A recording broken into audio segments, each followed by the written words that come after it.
Yeah. Okay, so we are so excited today to have David Silverman with us. He is a professor at George Washington University of History. He wrote an amazing book called This Land Is Theirs. And we wanted to have him on today to talk about the Native American history of the pilgrims when they came over and on the Mayflower, and just get his insight into what it was like at that time. And Yeah. I mean, that's the big thing is just like we don't how much do we really know? And everyone is taught in grade school the first time about the pilgrims and how they come over here and we've celebrated them and the discovering the world and this but really what effect did it really have on the Native Americans? And then were they really that were the Mayflower people, they were escaping for religious freedom and want to do it, but were they good people? And what kind of people were they? So why don't you start off by telling us a little bit about yourself and your what you teach and how you got into this and how you got into writing the book. Sure. And thank you for having me here. Um, I'm a professor of history at George Washington University. I've taught there since 2003. My subject areas are Native American, Colonial American, and American racial history. I've written 5 books and edited several others. They've focused disproportionately on Native people in the Northeast, though increasingly I'm ranging continent-wide. In terms of why I wrote this particular book, I would say there were 2 main reasons. The first was the first book I wrote many years ago was about the Wampanoag people of Martha's Vineyard. And during the course of writing that book, I reached out to historically minded Wampanoag people and had conversations with them, not only about the historic subject material, but about their day-to-day experiences. And one of the issues that kept coming up in the course of those conversations was how difficult Thanksgiving season was for them, particularly for their kids. And adults would ruminate about how difficult it was when they were children during Thanksgiving season. And what they said was, here's a holiday that features us, and yet we're very rarely named as a group. It's just the Indians, right? Not specifically the Wampanoags, just the Indians. And more than that, and more importantly, it's a holiday that celebrates colonialism. And for Native people, colonialism does not have any positive connotations. It's a story about death and dispossession. So, here we have a group of people who are our fellow Americans, let's keep in mind, who are alienated by a national holiday that makes light at best and at worst celebrates, an atrocity for them, an apocalypse for them. And it seemed to me that bringing that perspective and the very real history behind it to the fore would be of value to them, first and foremost, but also to the rest of us to think about, like, what are we doing when we go through this exercise year after year after year? The other reason I wrote the book is that I heard from secondary and elementary school teachers over and over again about how almost all of them teach this sanitized fairy tale, sugar-coated version of Thanksgiving. It's the one cameo that Indigenous people make in American history curriculums across the country. And yet, almost to a person, they acknowledge that they didn't have the content knowledge to teach the subject appropriately. So it seemed to me that if I wrote a book that could reach them, in turn, I could reach millions and even tens of millions of American school children about the real substantive Indigenous history of American colonial history. That's good. Well, that's good. I mean, it's the truth. It's like when you start digging in the layers. I mean, we always get the sanitized version of history, and I think from years and years of hearing about this, I don't think a lot of people. I mean, people know that we came over here and colonized, and more about the way when they spread the colonialism across the United States, there was a lot of unfortunate things that happened to the Indians and their land taken. Oklahoma, we deal with Oklahoma a lot, and there's a lot of going on in that. But as far as the Mayflower people and who they were and what they were coming over here and looking for, because they weren't an army of people, but they were still trying to escape something else from Europe to start something new here. What could you tell us about them? What do you know about them when before they were coming over and as Right. they came here, and what kind of people were they? Well, I mean, let's clear away some of the cultural baggage that we're all saddled with when we discuss the pilgrims.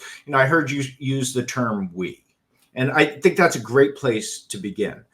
The Thanksgiving myth, as I call it, this sugar-coated story of the Mayflower and Plymouth colony, is designed to get white people to identify with pilgrims as we, to see them as colonial founding fathers for the country. And so it is very much a racialized message, right? Because the native people, who are also our countrymen and women, are not we. They're they in the story. So it's a way of racially conditioning us to think of ourselves, regardless of our backgrounds. Look, my last name is Silverman, right? But I was taught that way too. It's designed to make us think as if we have a direct connection to these folks who most of us don't have any genealogical relationship to at all. Let's be clear about what these folks were trying to accomplish and what they weren't trying to accomplish. There's no question about it. Excuse me, one second.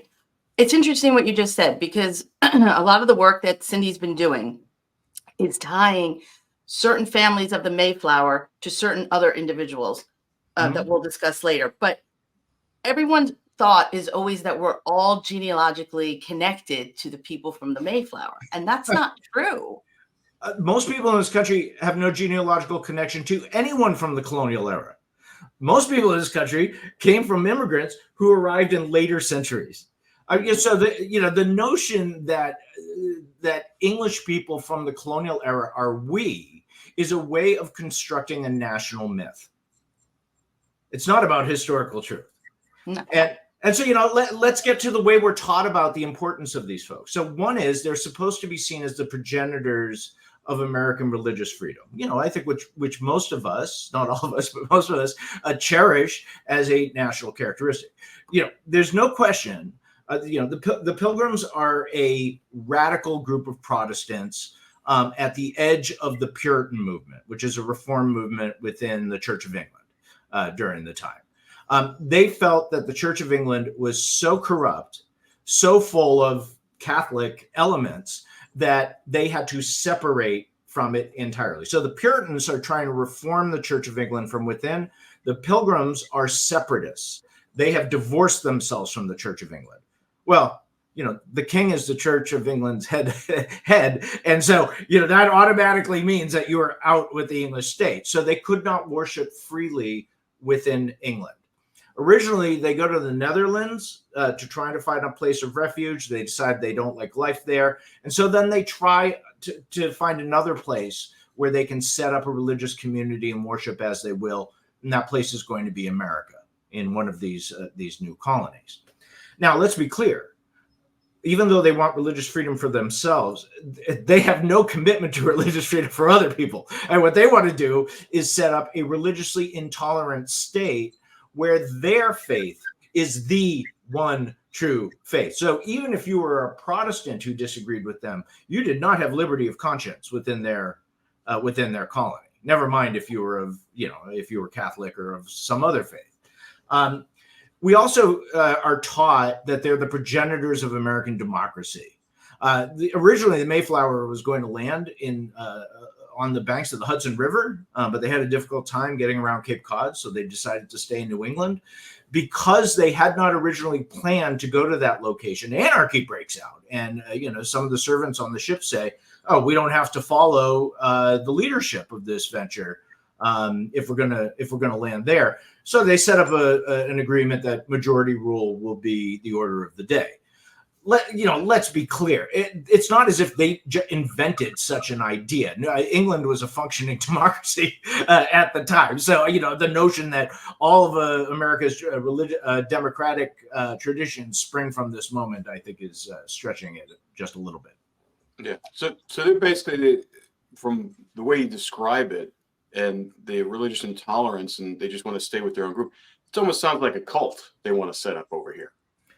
That's what their critics would have called them. I mean, sure, they are a deeply committed group of radical Protestants. Yet religion infused every aspect of their lives. And, one of the reasons that they're intolerant toward others is they really did believe that if they tolerated people of different minds, that they were corrupting their own souls. I mean, that they were really damning themselves in the afterlife, and one has to take those views seriously. It's a very early modern mindset. Yeah. Yeah. It's interesting because Cindy has been doing genealogical research on the Mayflower for a while now, and she's been able to tie several of the families to all of the major serial killers in the United States.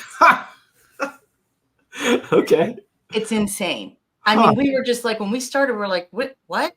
And it's all of them. Like, whenever there's, like, even right now, the Idaho killer, she was able to plug him into the trees and find out that he originates from one of the families that was on the Mayflower. So what we're trying to figure out is we do a lot of work with true crime and trying to figure out if there's some substance to the fact that this group of people, their DNA was twisted in some way, that this is what's happened, that all of these serial killers have sprung from them. But also, when they arrived in Massachusetts, there's a lot of research that we've been reading about how the Native Americans did not like the land that they were on. Like, that land, they believed there was something cursed on that land. So they moved.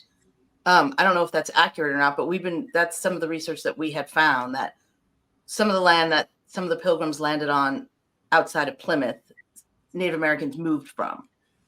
Well, there had been a massive epidemic in southern New England in the handful of years before the Mayflower arrived. So this epidemic, which is almost certainly introduced by a European ship, inadvertently, let's be clear, but introduced by a European ship to the native population, eviscerates the native population between southern Maine and what's now Rhode Island. And so that's the core of Wampanoag territory here. Think effectively from the New Hampshire-Maine border all the way along the Massachusetts coast until you reach Providence, Rhode Island. We don't know the exact number of people lost to this disease. We don't even know what the disease was. The English just called it a plague, not the plague, but a plague, a general disease. But native testimony said that some entire villages were wiped out, and in others, the vast majority of the people were dead. One of the places that got hit was a Wampanoag community called Patuxet, which is precisely where the English build Plymouth. One of the reasons they built there is that the native people had either died off or vacated the place, and the land was already clear because Wampanoag people cultivated corn, beans, and squash. So that meant these English newcomers, who are not very many and pretty sickly themselves, didn't have to do that really hard labor of clearing the land. Whether there's some kind of genetic disposition to serial killing among folks, I mean, who's to say? I mean, I certainly don't have that kind of expertise. What I can say is that the horrific violence that these folks perpetrated on Native people and received in kind is not particular to them.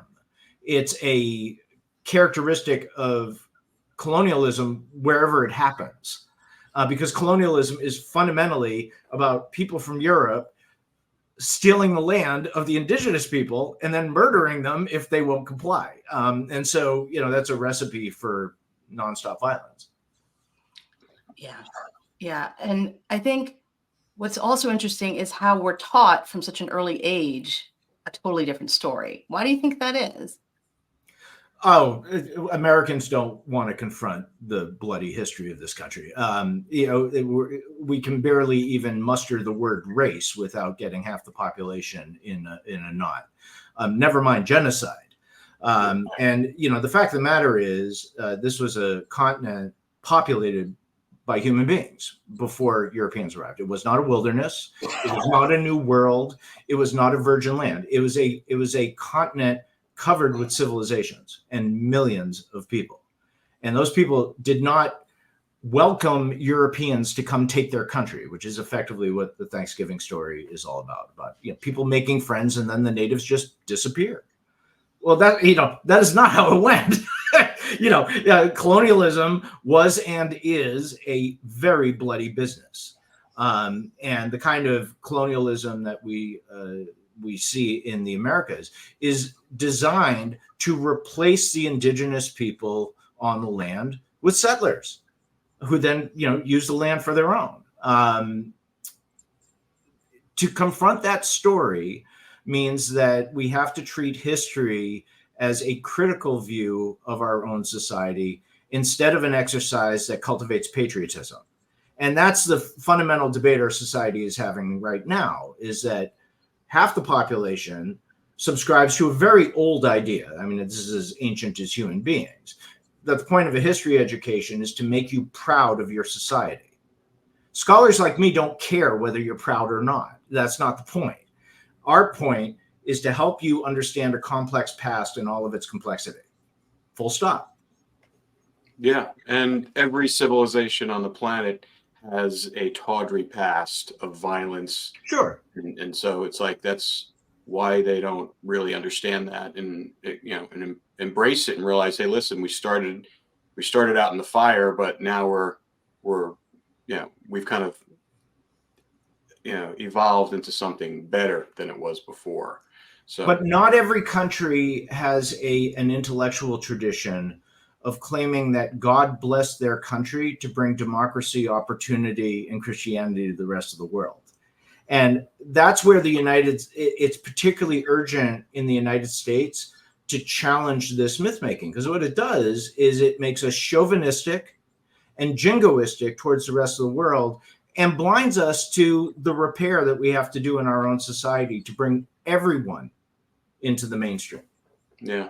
What else do you know about the Mayflower participants? The settlers, as far as the individual, because there was like 100 people, 105 people on the initial excursion, and they lost about half of those in the first year, and then those families. What could you tell us about those families that came over? Well, I mean, we've already addressed their religious orientation. Most of them were not trained in their youth to do the kind of work as peasants that they were going to have to do in Plymouth Colony. Mm-hmm. These are mostly village people and town folk who did trade work, like tailoring, and these are craftsmen. And so to have them till the soil and fish, for many of them, this is the first time they were doing it. They were kind of city slickers in effect. And so, that was a heavy lift. This is where the Thanksgiving myth is actually onto something. These folks never would have made it without the assistance of the Wampanoags. The Wampanoags permitted them to settle in their country. This is not an armed invasion. Not yet, because they saw an advantage to having them around, mostly so that they could get access to European trade goods. The Europeans have metal. Native people didn't have metal. You have access to metal for the first time. You're going to take that chance, right? And they're not a very intimidating group. And so, the Wampanoags teach them how to grow a crop that none of them had ever seen before, corn, right? They teach them how to fish. These folks had never fished before. She taught them where to fish and provided them with defense against other native people in the region, many of whom wanted to wipe these folks out. There had been a 100-year history of violent encounter between European ships and native people in this region. Many native people, for good reason, did not trust these folks. So they are not an armed invasion force. What they do, however, is create the beachhead for a massive influx of English people, less to Plymouth Colony than to Massachusetts Bay, a little ways to the north. And that's going to change the tide. Yeah. So I want to bring in Cindy here and just can kind of give her a chance to she's been doing a lot of research with the Mayflowers and their connection to each other, and how what we found was really interesting is the connection that's to pretty much all the major serial killers in the U.S. Now, what was interesting is that there was no connection or anything to any serial killers in Europe. So it all focused on the Americas. So, Cindy, why don't you tell David a little bit about what you discovered, and I'd like to hear his reaction for it. So I built a serial killer family tree. There's over 70 serial killers in there. Now, granted, some, of course, have short-lived American roots. But for all the heavy, big name, John Wayne Gacy, Jeffrey Dahmer, Edmund Kemper, these ones, they all tie to very specific ancestors. There's less than 20, I would say 11 to 15, where there's heavy amounts of serial killers to one ancestor, like on the Edward Fuller and Samuel Fuller. To them, also up to their grandfather, that's where they all culminate. There are 13 serial killers on that one line. Almost there are 6 Mayflower families that have no serial killers attached to them. So, but for the rest of them, there seems to be heavy amounts of serial killers drawn to that specific ancestor. Now, we know that the guesstimate, they say, is 30 million people descend from the Mayflower. That does not take pedigree collapse into consideration. There's probably more like 3 million, which is 0.9% of the population, as opposed to 10%. Of the killers in the tree, we're at 38% of serial killers descend from the Mayflower. It's a very high number. You know what I mean when you factor those things in. So I'm wondering, I've got my theories, but for the people that landed on the Mayflower, there are a couple of families in the Massachusetts Bay Area that have high amounts of killers, like 10 to an ancestor, which is a lot. So the same people that landed here grew those serial killers. Like, that DNA is in them. It's spread. And anyways, we had been looking into some things that perhaps the land was cursed, or there's one thing I'd read, and I don't know if you know anything about this, that they were desecrating the graves so that there was some Native American burial grounds as well as European in that area, because we know it had previously been inhabited by natives and also Europeans for trading, but also that an excavation was done in that area where it seemed like there might have been some cannibalism going on. There was cut marks on the bones that they found. So I wonder if you know anything about that. We're just trying to put the pieces together, like what really happened on the Mayflower that this, like, heavy lots of serial killers descend from, each of these people. Well, as I mentioned before, there was this epidemic that wiped out the Wampanoag community, Patuxet, on the site of Plymouth. Let's be clear, though, that's not particular to Plymouth. Epidemics like this were very common in North America. And I, off the top of my head, I would say it's safe to say that most colonial settlements are on the site of a place where a major native die-off took place. That's not particular to that particular place. I have never encountered any accounts of cannibalism at Plymouth, as desperate as the place got. And one of the factors that you can attribute to that pattern is that Wampanoag people were feeding them. As opposed to, say, Jamestown, where we actually do, Jamestown, Virginia, where we do have accounts of cannibalism, because the colony was at war with its native hosts, who kept the settlement under siege. So we don't see that in Plymouth. I don't. There's nothing that stands out to me as particular about Plymouth.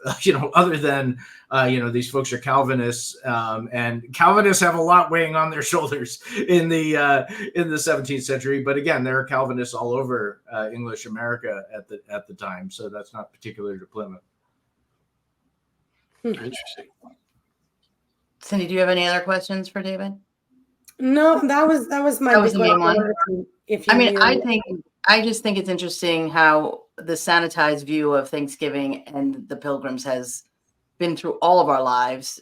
From the time we can talk, go to school, we know this right myth, and it's interesting how now when we're doing all this research and we're finding all these other stories about the Mayflower that we had no idea. And that was one of the reasons why we wanted to speak to you today, is to get your insight on the history and what really was going on there. Yeah, I wanted to ask you, why did they go to the Netherlands first, and what happened there? Right. So, the Netherlands was one of the very few places in Europe that welcomed people of whatever religious stripe. And the main reason is the Netherlands was underpopulated, and it was a merchant society that needed a lot of foreign expertise. And so foreign immigrants were a boon to Dutch society during that period of time. It's also a period of time in which the Protestant Netherlands was constantly on the knife's edge of war with Catholic Spain, and it wanted to bulk up its population in anticipation of the next war throughout that period of time. So yeah, they were welcoming because of the population, and they were pretty much taking anybody they could. That's right. I mean, even Jews could worship in the Netherlands, which was a rare thing in Western Europe at the time. How long were they there before they decided to leave? Oh, not long. It was like a year and a half. And some of them stay. Let's be clear. A small group of them stay in the Netherlands. Don't want to take their chances in the Americas. Most colonies, when the Mayflower set sail, up to that point had failed. And what's most significant about Plymouth colony, which otherwise is it's an underpopulated, economically marginal place, but what's significant about Plymouth is that it survives. It becomes the first English colony that lasts in New England, and provides that beachhead that becomes Massachusetts and Connecticut and Rhode Island and the like. Right. As far as what happened with the Wopags, so they left that area, and then what happened to them? Did they went to Martha's Vineyard, or? Well, I mean, there are thousands of Wampanoags surrounding Plymouth, and I think this is actually one of the dynamics that is important to the story. It takes a while before the English are even at equal numbers with native people in the region. I mean, it's not until the 1660s that their numbers, even with the epidemics, are at even keel. So, native people are in control of that region, for most of the first several decades of colonization. Wampanoags remain in the area, surrounding English settlements, living cheek by jowl with the English. In 1675-76, though, the two people go to war because the Wampanoags are really being pushed to the limits of their patience in terms of English landed expansion, throwing their weight around in terms of trying to drive native people off the land, drive them into servitude, get them to accept English law, get them to accept Christianity, and the like. And so the Wampanoags, in alliance with the Narragansetts, the Nipmucks, and several other native bands, rise up against the English colonies, and it produces one of the bloodiest wars in all of colonial American history. The English win, and they win with the assistance of more than a few native allies, and just decimate the tribes that had taken up arms against them. That said, not a few Wampanoags survived that war, and for all of the dispossession and degradation that they suffered in subsequent centuries, they're still there. There are federally recognized Wampanoag communities on Cape Cod in the case of Mashpee, and Martha's Vineyard in the case of Aquina, and there are smaller Wampanoag bands throughout the region. So they've never gone anywhere. Well, that's good. At least they're still there. I mean, I grew up on Long Island. There's a lot of Native American land there, and there wasn't many Native Americans there when I grew up there. They were all pushed to the end of Long Island, and very small group of people, but their influence was there. Like we all were taught that this was Native American land and whatnot. But I always wondered, where do they all go? Why did we have to push them all out? Why couldn't they all just stayed and lived side by side? But I don't think. Well, I mean, there's a very simple reason for it, and it's not misunderstanding. It's disagreement. The English wanted wanted the land for themselves, and they wanted their jurisdiction to apply. And Native people said, no, you're guests here. You're going to live by our terms. And that was a recipe for war. Yeah. How do you think the story of the Mayflower got so sanitized? And based upon the research that you've done, I mean, what the years of research you've done with your books and stuff like that, where did you have to go to find the true story? And like, who documented this the best, accurately? Right. So let's keep in mind, Wampanoags, other Native people, were non-literate people. They didn't keep their own records. So most of what we can discern about that time is through English records, which means there are blind spots and biases and all sorts of problems.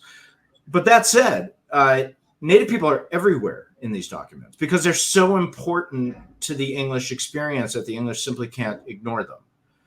What's more, there are other European powers on the scene writing about these times and places: the Dutch, the French, what have you.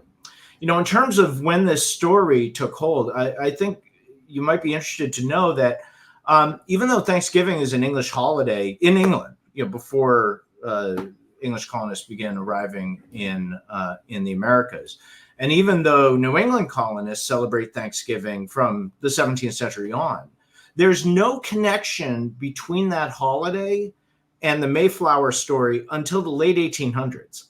I mean, no one pays attention to the Pilgrims. It's an invention of a moment in time, centuries removed from the actual Mayflower voyage. And the effective context for the rise of this story is the massive influx of Catholic immigrants in the 19th century, Irish and German migrants, who make the old Protestant population feel very nervous about their authority in society. And so they use the Mayflower story and the story of the first Thanksgiving to assert that their ancestors were America's colonial founding fathers. And then they start teaching it in the schools. It's also a way at a time where the wars for the West, the Plains Wars, are coming to an end, but they're bloody and embarrassing to the United States.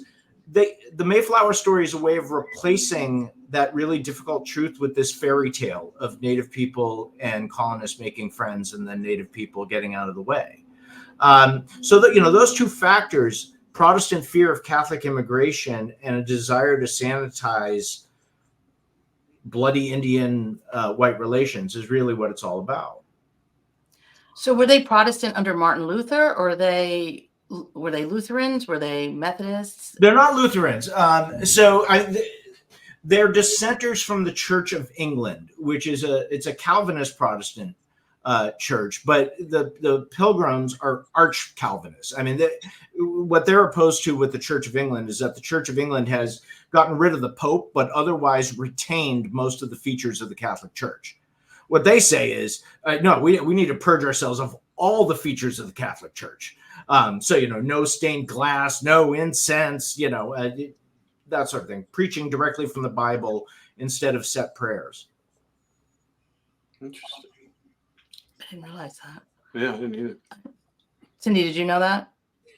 What I did know was that Martin Luther influenced the Puritans, the Huguenots, which are the French Puritans, the Quakers. That's all they're Calvinist. The Church of England. I did know that they were, the reason for all of this was that King Henry VIII, I believe, they were asking him, we want to get rid of all the Catholicness of this because on the surface it looks like it's not, but it is. So there's ties to Martin Luther in that respect. He influenced the Lutheranism, even the Methodist, the Puritans, the Calvinists. There are an awful lot of religions that come out of starting with Martin Luther's doctrine that spawn off from that. And so there seems to be a tie that it kind of all heads up having to do with Martin Luther. And then I think King Henry VIII, it's something to do with his wife. I think you told me about that, or is something to do with she had written a letter to Martin Luther so that King Henry. Anne Boleyn, yeah. When I I'd done a lot of research about with the tutors at Cambridge, and we had come across some letters that Anne Boleyn had written to Martin Luther, but she had her own interest for that because she wanted to make sure that he wasn't going to kill her or divorce her. And she was trying to get Henry VIII, as you know, to separate from the Church of England and create his own church. But I don't know. I just didn't know that the Pilgrims were so anti-Church of England. I knew they were separatists. I knew that they were anti-Church of England. But I just didn't realize that they wanted to be so secular, almost cult-like when they came to the United States, because that's what it seems like. Right. Again, they felt like the Church of England was so hopelessly corrupt that it couldn't be purified, which is what the Puritans are all about, is really purifying the Church of England. One of the features of English society during this period of time is relentless religious infighting. Because with the separation from the Catholic Church, you're left with an institution in the Church of England that not everyone is on board about. And what's more, once you've removed the authority of the Pope, it opens up all kinds of questions about what the true form of Protestant Christianity should be. And you end up with these fights between Church of England men, Puritans, separatists, Quakers, Baptists, and a whole range of other fringe Protestant groups that we don't even know about anymore because they're no longer operative. So that kind of infighting effectively rollicks the country of England and its colonies in turn all the way into the late 1600s. It's not going to stabilize until the 18th century. Yeah, and during that time, I mean, after Martin Luther posted those 95 Theses, and to me, I always thought it was interesting how they just decided, oh, well, this isn't really working for us. We're going to start our own thing. How you start inventing these other kind of split offs of religion. Right. And in order to do that, you have to be extraordinarily persuasive to get people to believe you, to come with you with that level of, thought and worship. So it was like, it was a big marketing campaign that they'd had to do in order to get believers and followers to split off like that. And I always thought it was very bizarre that they could just, all right, well, we're going to start our own religion. We're going to start. And to me, that sounds like, and we're going to go to another country and we're going to foster it there. That sounds very cult-wise. Sounds like, Reverend Jim James, down in, South America, bringing people down there and, repopulating them to another country that they don't even belong in and starting this whole thing. It just doesn't seem very altruistic. It doesn't seem it just seems very controlling. Well, religion during this period is about control. I mean, everyone's fighting to establish the one true faith, not to create tolerant society. The number of people committed to any notion of religious freedom as we'd understand it is very, very small. They did exist. Roger Williams, who founds Rhode Island, is committed to liberty of conscience. Anyone can worship there who wants to. William Penn, who founds Pennsylvania, is committed to liberty of conscience. But that's it. I mean, that is it. Everywhere else, you could be persecuted if you didn't follow the state religion. Well, look at the witch trials. What was that all about? The Salem witch trials. Well, that too is reflective of the anxieties of Calvinists at the time. Let's be clear. Everyone in the early modern globe, whatever your description, believes in witches. Whether you're English, French, Spanish, Native American, African, what have you, they all believe in witches. And so there's always the risk of a purge of suspected witches in any given society at any given time. What happens at Salem at that particular moment, it's a convergence of a number of different forces that are making people feel very nervous about their place in the world, including whether God is still with them. England was in the middle of yet another revolution. It's called the Glorious Revolution. The Massachusetts Charter, which served as the basis of Massachusetts government, had been revoked and hadn't been replaced with anything. There was ongoing war between the English colonies and Catholic New France or Canada and its native allies. And so all those forces together, again, along with the belief in witches, created this kind of perfect storm in which, these God-fearing Puritans are slaughtering grandmothers by the handful. Yeah. It just seems counterintuitive. You're supposed to be worshiping, God, and religion's supposed to be about the altruism of it, and your neighbor, be friendly to your neighbor, and here you are killing everybody. It doesn't make sense.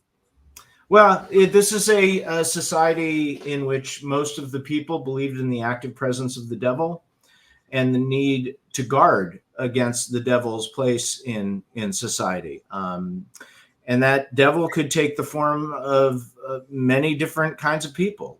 They saw the devil in Native people, they saw the devil in Catholics, and they saw the devil in the form of witches in their own communities. And ironically, all the serial killers descend from this group of people. Well, maybe you're onto something here. I don't know. Well, I tell you, they don't descend from witches. They don't descend from any of the witches, the Salem witch trials. Most of them have zero connection to Salem at all. There are very specific areas that they came out of, Mayflower being the primary source.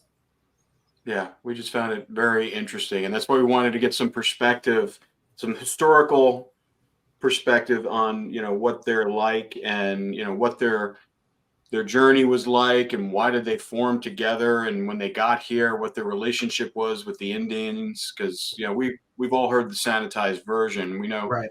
that, that's not really what it was, just like when Christopher Columbus came over as well. It was a brutal time.